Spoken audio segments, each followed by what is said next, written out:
Welcome back. At the end of the previous part, we heard an almighty scratching and screeching and meowing and other noises cats make. You know. Apparently they got tangled up in the violin here, but it seems fine. So this is the violin, is it? It's a Stradivarius. One of the finest violins in the world, made by the renowned Italian luthier Antonio Stradivari. Oh, I see. It doesn't really look like anything special to me. I happened upon it covered in dust, languishing in a pawn shop down a nondescript back alley. The broker had no idea of its value, so I was able to purchase it for a mere 55 shillings.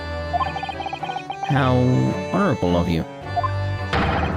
And until today it has been my faithful companion in every great Paganini-inspired performance I have made. I ask you, is there reason to live in a world devoid of music? To tolerate this blanched existence? No. There is none.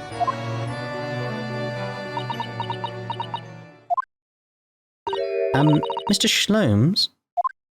What, dear madam? What? My thoughts are preoccupied with fancies of release from this dull routine. Well, it's about the violin.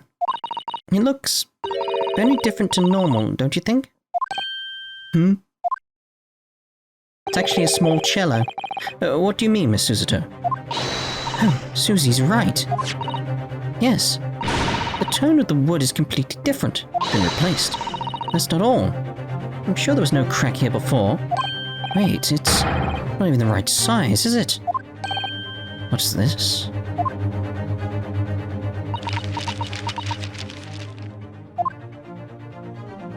I'm terribly sorry to have to tell you this, Mr. Sholmes, but that instrument isn't a violin at all. Don't tell me it's a fiddle, because I don't want to get into that.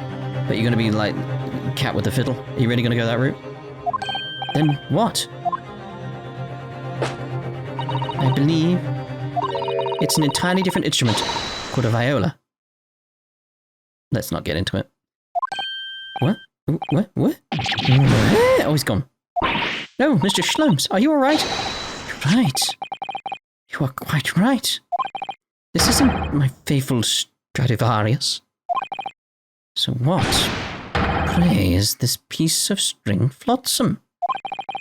Not your faithful performing partner, then? Oh, I see what must have happened. You do, Iris?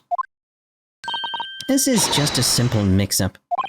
Sounds like Iris might be able to tell us exactly what's happened if we ask her. Okay, let's go ask her then. Unless we can speak to Sholmes about this.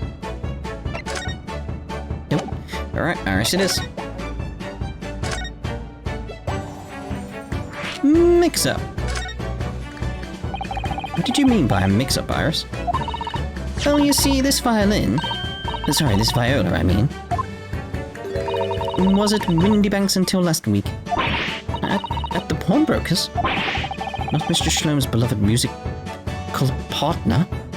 Oh, no. There is a proverb from the East, with which you are no doubt familiar, my dear fellows. Always let a beloved child travel. Yes, indeed. So you sent your beloved violin to the Pawnbrokers in the hope that it would experience personal growth? Oh, what a wonderful idea. Last week, I pawned my great Steroscope in order to release my precious instrument. It would appear Mr. Windibank mistakenly furnished me with this tawdry fiddle instead. But my ears cannot be deceived by the hollow timbre of this piece of timber. No, but your every sense was deceived by the fact that it just had strings. Pshaw, a fine state of affairs this is. Why, I always say, Mr. Naruhodo, never trust a pawnbroker. They will try to fiddle you every time. I knew the fiddle was going to come into it. But earlier you told us that you could think of a pawnbroker as an extremely secure vault. Yes, well, the facts have changed. Come, Mr. Naruhodo. Dilly-dallying will get you nowhere. Sorry? Crunching your toast with that vacant aspect, pressing your coffee so obtusely. Are you not a little embarrassed by your own conduct, considering the urgency with which we are faced? We must visit Mr. Windibank's brokerage at once. That's right, isn't it, Mr. Shlomes? Precisely, Miss Susato. Without a moment's delay. But I haven't finished my bacon and eggs. My dear fellow, surely you do not still intend to crunch your bacon with an increasingly vacant aspect, to fresh your egg ever more obtusely. Alright, say no more. Let's go then. Don't worry, Bruno. I'd be happy to heat it up for you again later. Oh, thank you, Iris. As it happens, I am rather curious to see what a British pawnbroker looks like. Alright, so let's move on over there then. Oh, a new location has been at Baker Street. Let's go to Baker Street, a bustling London street in which can be found Mr. Shlome's office and Windibank's pawnbroker. There's a large park nearby, too. Let's go there first. This is the thing, I don't... Yeah, I knew it. It's very much like when they drop you off here in the cutscene. It's like, oh yeah, like 221B is just up there. It's like literally there. It's literally here. It's like... It's already been 2 months since we started taking lodgings here above Mr. Shlome's office. Still can't quite believe it. Never expected things would turn out like this. Oh, I know. To actually be sharing accommodation with the world's greatest detective. If I ever find myself before a court of law now, I will have not one regret. I don't know what you're talking about. But I'll be happy to defend you, of course. Okay, anything up there? Alright. Store for rent. It's like that's pretty much it, isn't it? It's just the pawnbrokers. Alright. Look at all the different things in the window of this shop. Oh, that's Windibank's, the pawnbroker. Looks much smarter than a pawnbroker's in Japan, doesn't it? Yes, you're right. I find pawn shops at home rather inapproachable, personally. It reminds me of tearfully parting with my favourite fountain pen. Felt so miserable. What doesn't kill us makes us stronger, Mr. Naruhodo. Not everything. Because, you know, that heart conditions. No. A pawnbroker's shop on Baker Street, Mr. Shlomes is irregular, it seems.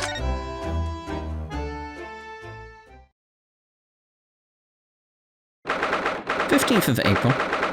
Windibank's Pawnbroker. This is a British pawnbroker. Oh my, there are all sorts of tools and contraptions in here that I've never laid eyes on before. Ah, Susato-san, and that spark of wonder in your eyes. Can't wait to scour the shelves, can you?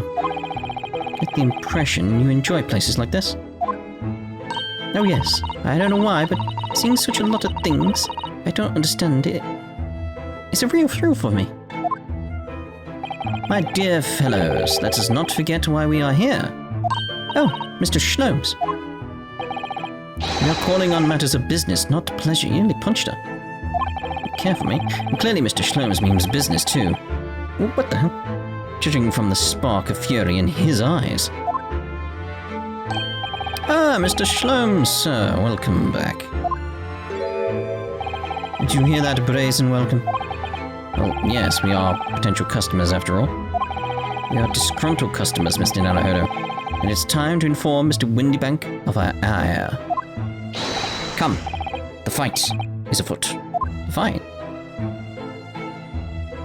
Alright, I don't want to examine everything here first that we can.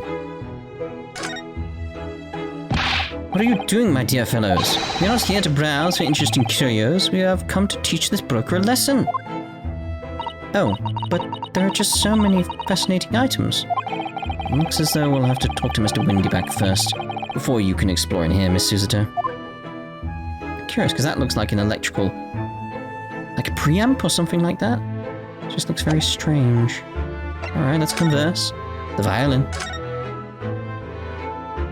Naturally. You recall this, which I retrieved from you some days ago?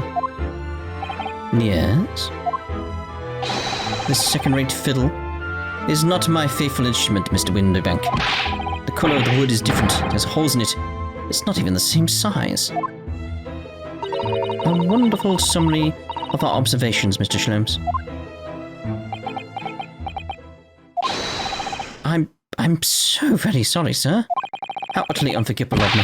An inexcusable mistake for a pawnbroker. There is only one way to make amends. Run away! Shooters! Oh my. I shall have to take my own life. Hold on, mate. That's a bit much. I don't think that will be necessary. Do you? That won't be necessary. I may just say one thing before I pop off. Yes? It was you, sir, Mr. Sholmes, who took it upon himself to remove the item the other day, I believe. Sorry? As I recall, I entered the storeroom to fetch your violin when I heard, "Ah, here it is!" You did? And when I turned to controvert you, you had taken the viola and left, sir. Oh dear. However, there can be no doubt that the blame lies firmly at my door for allowing you to leave. So I shall not grumble or grouse any longer. May this guilt die with me.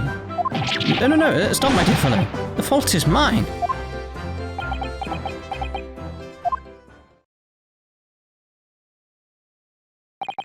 Phew.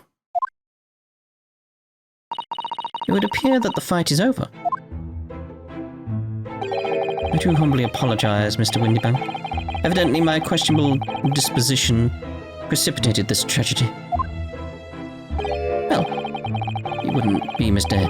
Sherlock Sholmes without that questionable disposition now, would you? I do believe you may be right, sir.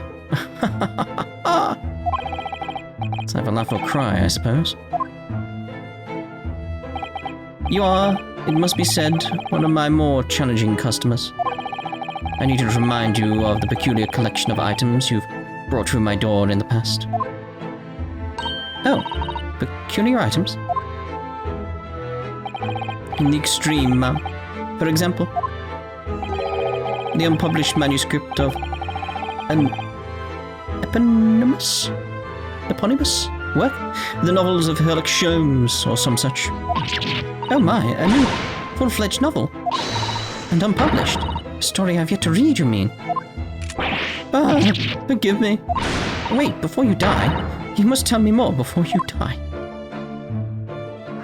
Unpublished story? I must know more. Tell me everything.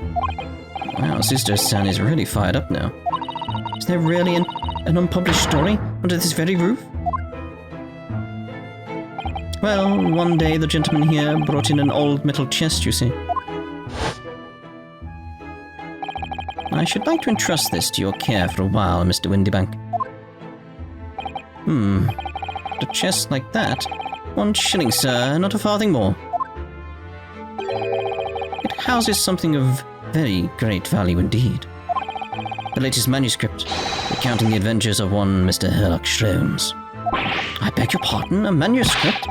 You wish to deposit a manuscript? Indeed I do, for I am confident it will be quite safe here. And that was that. As such, Mr. Sholmes' latest tale of otherworldly mystery lies dormant in my storeroom. Mr. Sholmes, is that really true? Do I sense that someone doesn't want to talk about this? I continue to pay your fee, do I not? And kindly continue to store my belongings. Securely. Of course, sir. Of course. They're safe and sound with me, I assure you, on my life. This is all very strange. Yeah, pawnbroker. I wonder, could I ask you something? Ah, gentleman from the east, I see. Yes, that sable suit. I suppose I could offer you some 6pence for it. Without wishing to offend, the tone is somewhat dull. Sorry? Ah, but for your splendid attire, ma'am. 5 guineas, no less. The colours are exquisite, the design exotic. Eastern artistry at its finest, may I say. Oh my, 5 guineas, you say? How interesting. Why do I feel as though I've suffered some sort of defeat here? Actually, I was hoping to ask you about your business. I heard it said that pawnbrokeries are used rather like banks here in London. Yes, sir, indeed. Many of my customers utilize the establishment as you describe. I appraise their items and offer them a proportionate loan and 2 months of secure stowage. If in that time they repay the original sum to me, plus the agreed interest, their items are happily returned. But what happens if they don't pay you the money? Then the items are offered for sale in my shop, as you can see on the shelves behind me. You never sell items before the 2 months has passed, then? That's right, Mark. That's right. Which means some considerable responsibility rests on my shoulders. Could a customer's precious belongings be lost? The only recompense is for me to end it all. The very idea, Mr. Windibank, is an absurdity. One should never talk of one's demise so casually, says the man who was telling us, well, it was a good day to die only this morning. And let us not forget that I have already helped you take measures to ensure such a tragedy never occurs. Oh, what sort of measures? I engineered a simple device which Mr. Windibank has installed here in his shop. I call it the red-handed recorder. Is that not so, Mr. Windibank?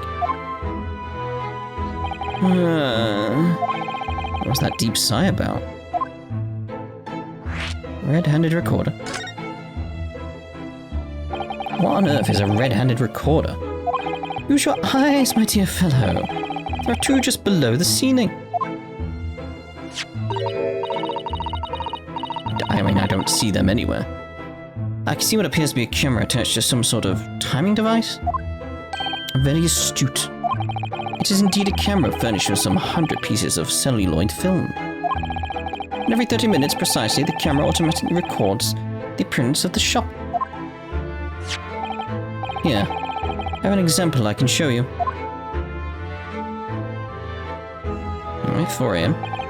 Ah yes, a print from the camera set to record the activity at the shop counter. Says it's going to come into it somewhere, something's going to move, I assume. I developed a special type of film so sensitive, it produces a crystal clear image even in the darkness. Really? That's extraordinary. Yes, you can clearly see the counter, and the door behind it locked. The door's going to be significant then, why point it out? So you see, were someone to enter the premise with ill intent, his identity would be summarily exposed. I mean, yeah, only if it's within the time allotted, though. But did you not say that the photographic prints were taken at 30-minute intervals? Indeed, as you say, my dear madam.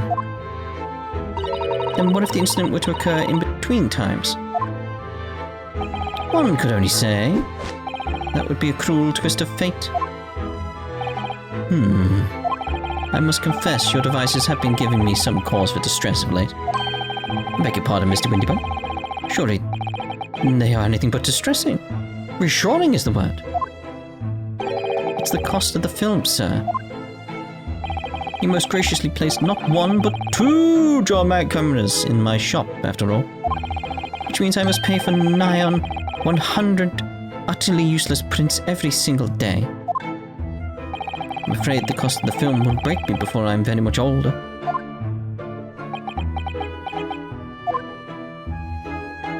Nevertheless, a small price to pay to ensure the safety of my preferred pawnbroker, you know? My dear fellows, we're on the verge of an age where safety and security come at a price. Oh, heaven help us.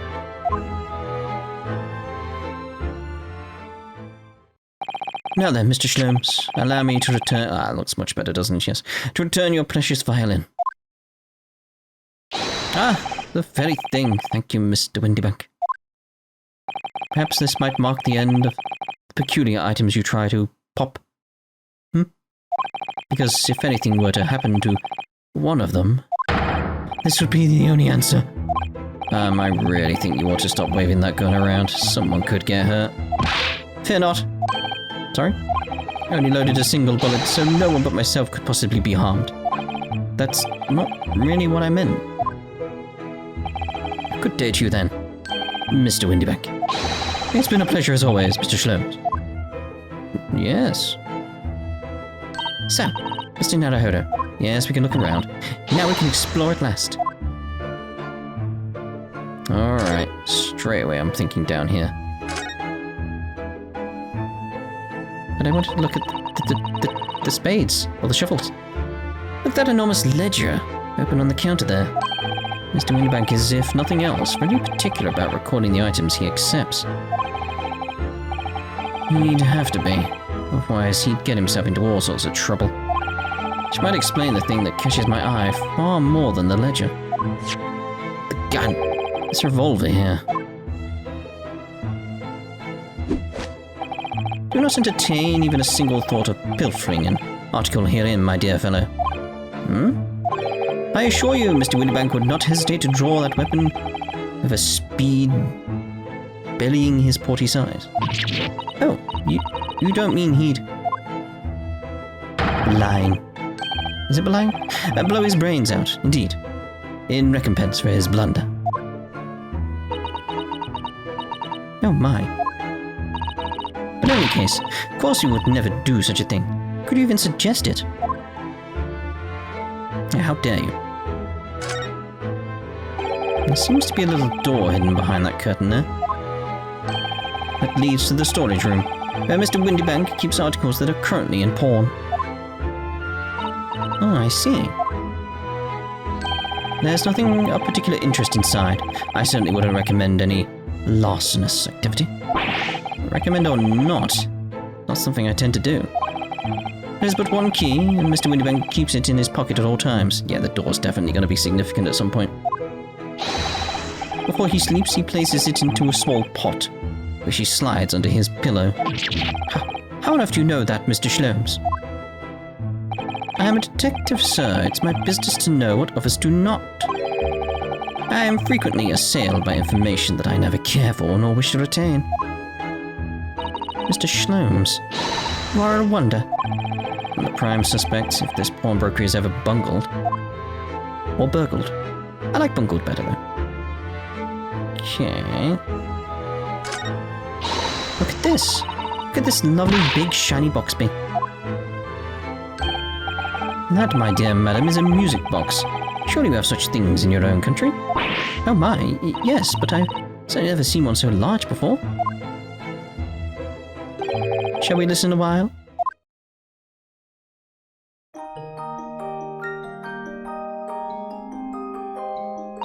Ah, what a sublime sound. It's like the music of angels. Never heard anything like it before in my life.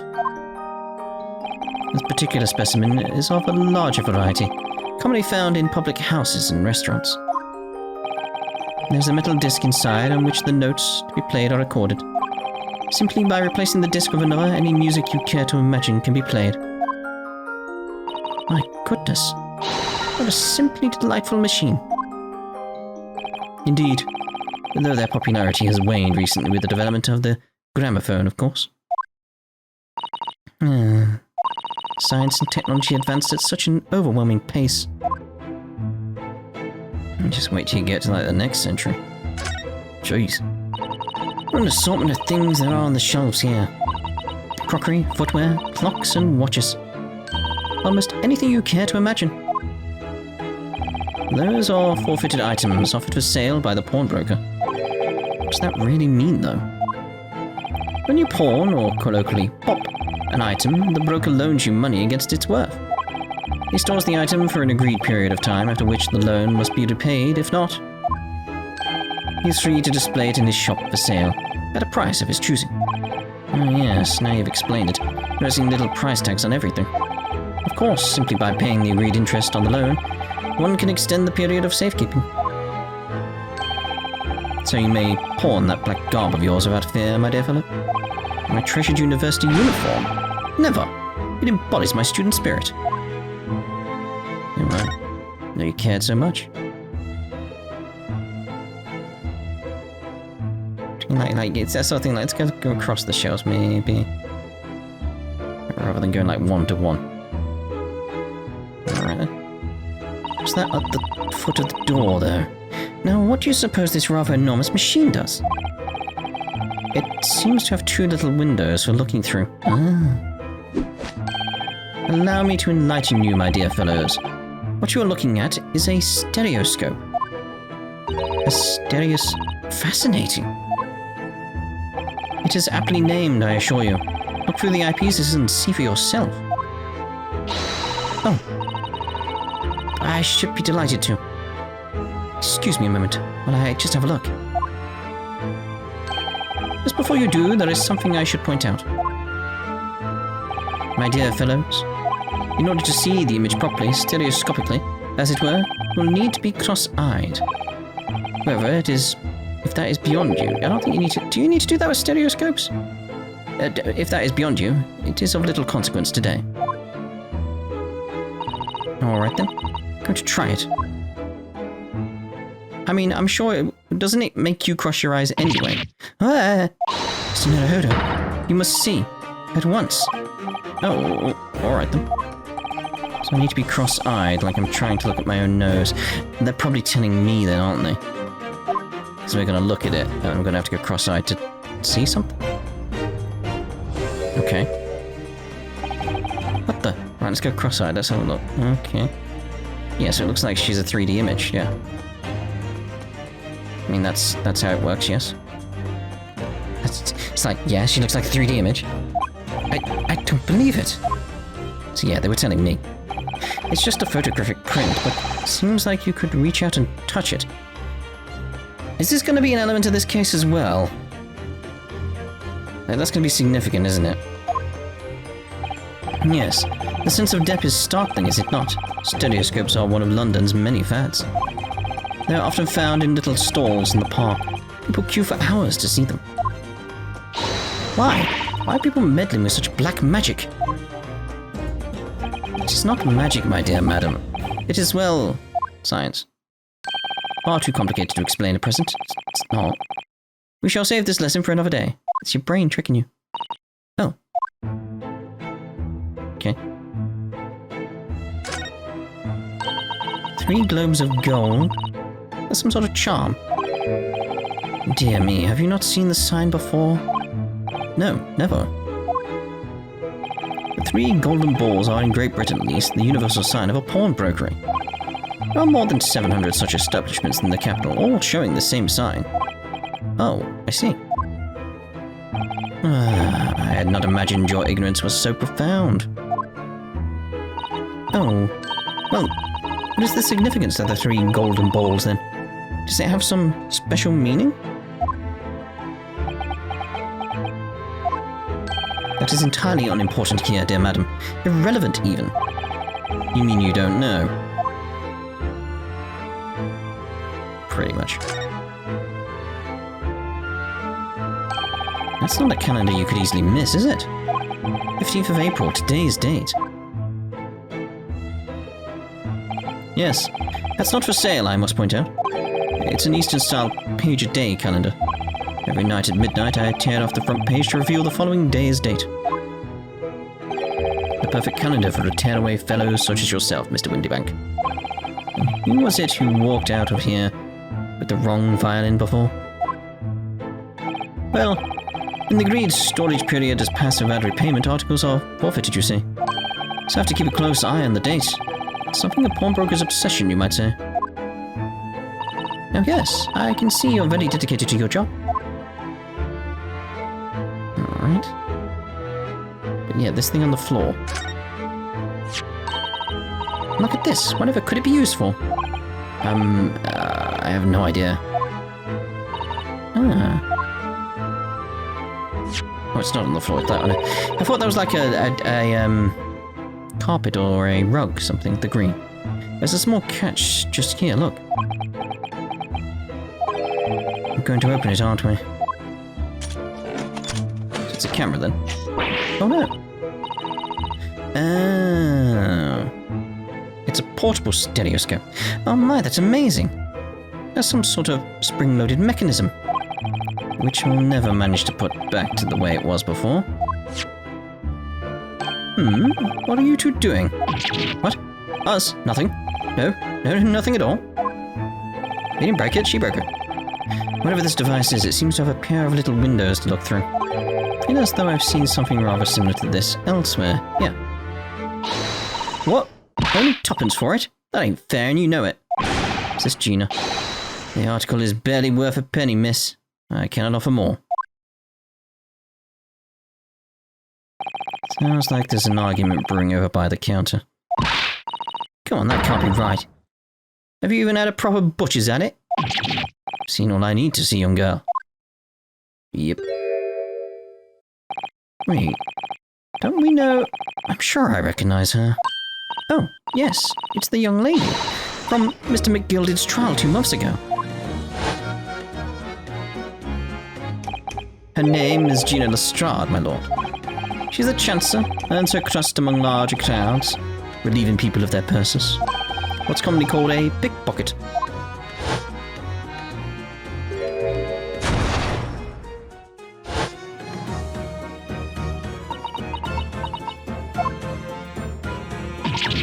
Gordon Bennett, you lot. Hello, Miss Lestrade. I hope you've been well. Eh? What? You remember me then, do you? Well, I remember being completely surrounded by smoke, that's for sure. So, what are you doing in here? Down and out like the rest of us? Nothing to eat? Want to pop that black coat, have you? What's about this black uniform that makes everyone comment on it? Ah, good day, unless I'm much mistaken.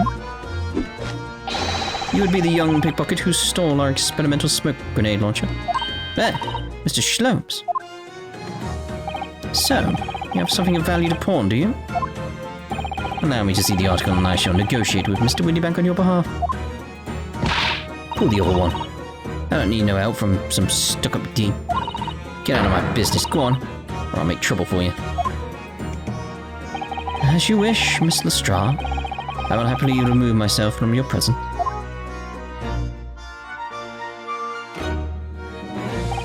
He's really done it. He's gone. I'm sorry, but as I said, there really is no room for negotiating here. What is that thing he has in his hand? Some kind of metal disc. And you! Go on, leave me alone. Oh, Miss Lestrade, just pretend we aren't here. We shan't be offended in the slightest. Sister Sun can really stand her ground when she wants to. Whatever. Right, so I think that's actually a lovely place to end this part. In the next part, we'll speak to Gina. So see you then.